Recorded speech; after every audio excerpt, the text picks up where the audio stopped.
Welcome to the Brother Henry and You Show. I am your host, Henry Harris.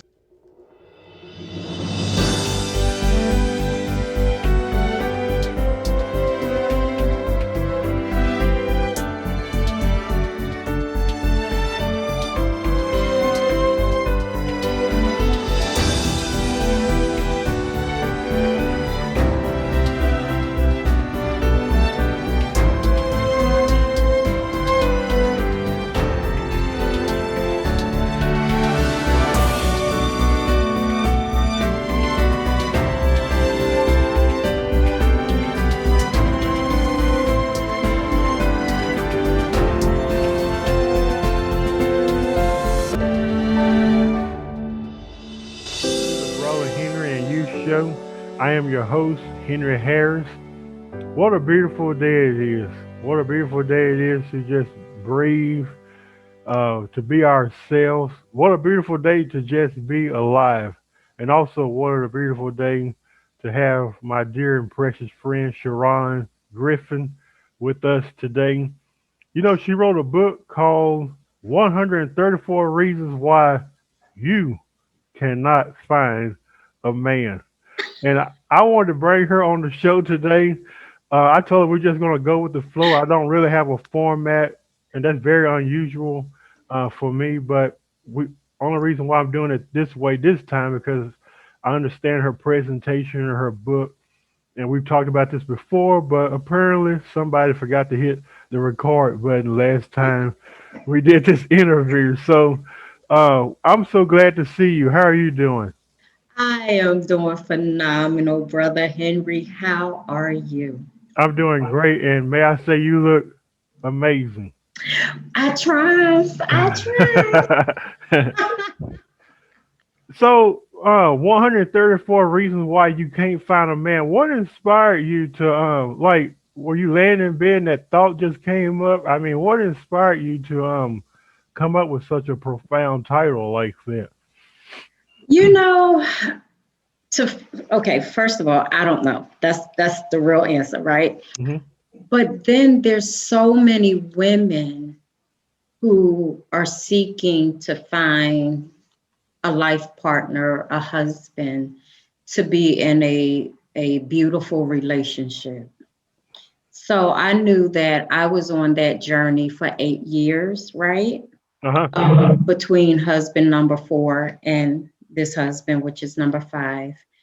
And I just wanted to help some women get to that place where, hey, I got this. I can do it and I can do it successfully this Hmm. time or for the first time. Hmm. You know, so the book is a book slash journal Hmm. where it just lists literally on every page a reason, and then it gives you a space to write. But you got to dig deep and you have to do the work, and you better get your mirror out because some things that might come up might hurt. It might make you say, it might offend you, but it's okay because to me, when there's offense, then it's like, girlfriend, you better check yourself. And I'm speaking to me personally. Hmm. So, like when I used to go to church, right?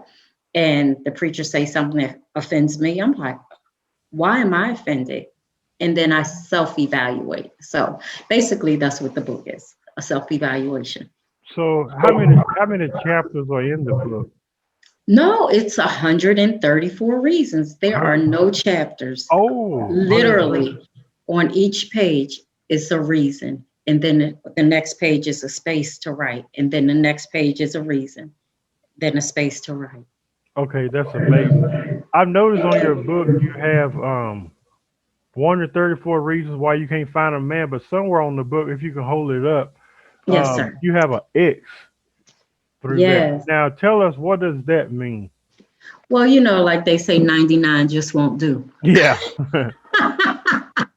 But when you start talking about 134, that's about manifestation and Hmm. receiving that everything that you have or everything that the creator has for you. So it's about manifesting. So, in the 134 reasons why you can't find a man, can you name a few that? I mean, all of them are great, I'm sure, but Absolutely. which ones that you find? I guess I would say more appealing. Or Okay. Okay. I'm going to give you number 33. okay, You think he's too nice. say it again. You think he's too Oh, nice. oh my God! Don't get me started on that one. Oh, yes. I Yes. dated a girl one time, and I mean, it kind of broke my heart at the time too, because I thought she was, maybe she was really into me, and Mm-hmm.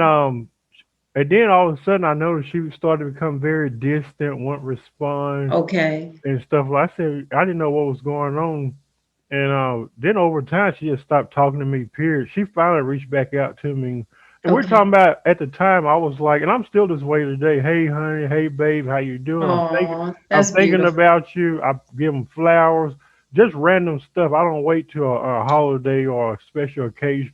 I did that Right. with this young lady at the time, and like I said, we were kind of like dating. And Okay. she said, "You know what? you're just too nice for me. I don't know if I can take this." I said, "What do you mean I'm too nice?" And then I started to think about it. I said, I wonder if it's just a something of her past history with men Mm-hmm. that's brought her to Right. that point. Like, like this post that they shared that I forgot what it says. It says something to the nature of, "I don't want to. I'm not built for a soft man." Okay. And So I said, I don't know. I said, "Are you built for an abusive one?" I most mean, people are. I said, I can't. I mean, me being, I said, I understand that kindness in many ways is a choice. And for me, yes, I do wake up every day and say, I'm going to love someone. I'm going to be kind to someone, even to the one I'm dating or whatnot. Mm-hmm.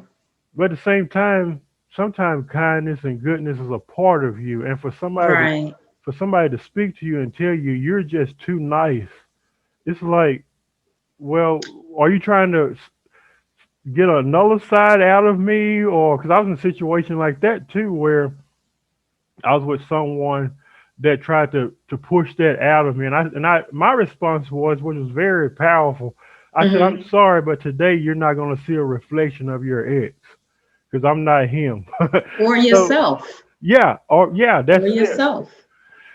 You So know, I like number 33. You said right? 33. You're too nice. Yeah, I like that. You're too nice. Yes. And you know what?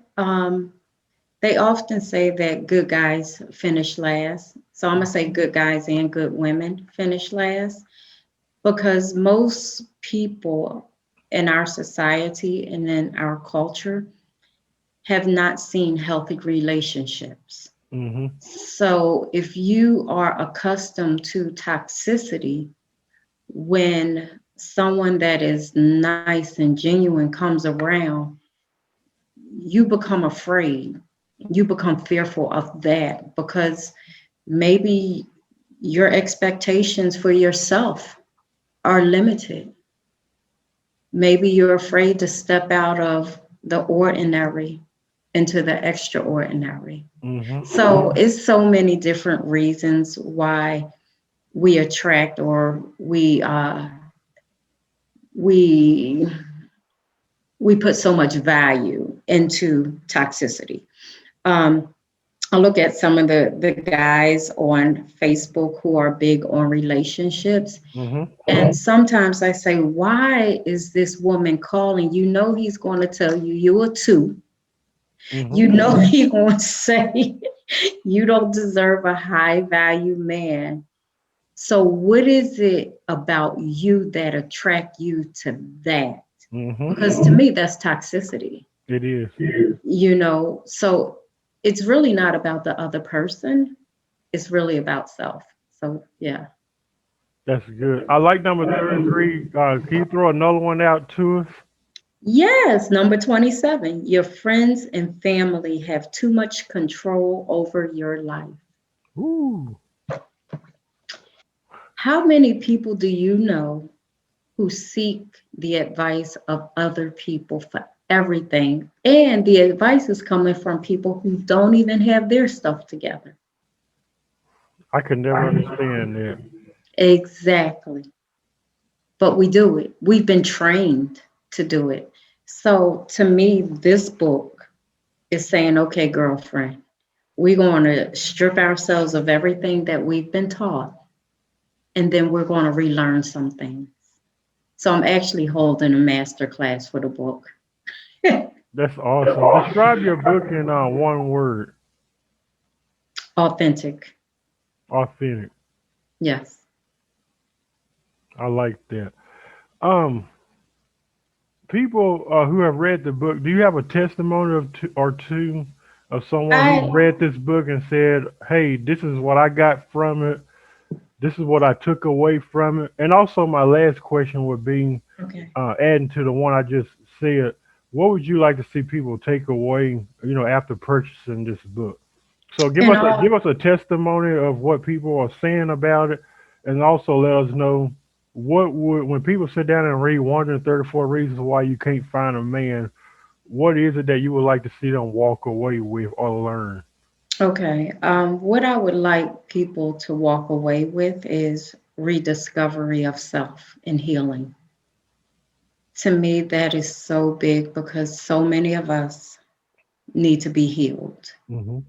And I think that we haven't been challenged to be healed. In this book, in its authenticity, it challenges everything about you and what you've been taught. So if you buy the book, you have to look in your own mirror because it forces you to. Testimonial from China was that these young ladies loved the book and it actually challenged them and their culture, because a lot of the reasons in this book really are freeing to the reader. And it's not like a reading book, it's a reason book and do the workbook. So that's where I am with it. Another young lady in Philadelphia, she said that she couldn't digest it all at one time because so much of it was her, Mm. that it was bringing up those bitter root expectations. I think it's Hebrews 12 and 11. And they spring forth and they defile many. When you don't deal with the issues, that's what happens. They come up at the inopportune time Hmm. and it affects everything around you in a negative way because you haven't healed, you haven't pulled up the root, you haven't done the work. So this book again, it challenges you to do the work. And I think that's so powerful statement that you just made is that it makes you and people avoid it. And I'm only speaking from experience because I was like this in the past. I always tried to avoid myself, whether that was childhood Really? trauma or anything like that. So there were things that happened in my life where I finally had to like, okay, I had to. There's a song that says, "Looking at the man in the mirror." I had to, like Yeah, you just said, I had to do what I've been avoiding all this time, and that's like literally face myself. right. You know, I never had a problem looking in my own mirror. I love looking in my own mirror. I love the reflection. Even when I had pain, I love the reflection because it caused me to do the work. It caused me to go to therapy. It caused me to have a life coach, um, so that I could be freeing, so that I can help free some other people. But hurt people. And I remember, when I used to preach, and as powerful as this one sermon was, it was called Don't Abort the Baby. Um, there was still hurt when I was preaching it. So, yes, some people got delivered and healed and stuff like that. But I'm sure that some people uh, attached themselves to my spirit, which was actually hurting at Hmm. that time, if that makes sense. It does make sense. And what a wonderful interview. Thank you. It was to have you here on the show today. And before we go to a close, can you tell our viewers that are watching right now where they can purchase the book? We'll make sure to put that at the bottom of the stream. Okay, you can actually purchase the book at 134 reasons with a s.com. I appreciate you. Thank you for having me, and I appreciate you too. And this.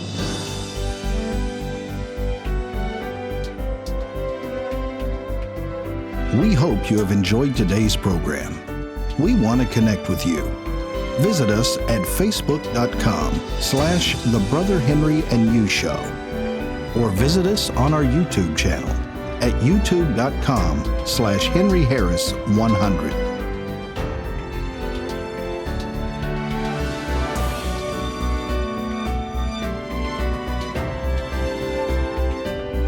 We're so grateful you tuned in today and hope you have a fantastic day.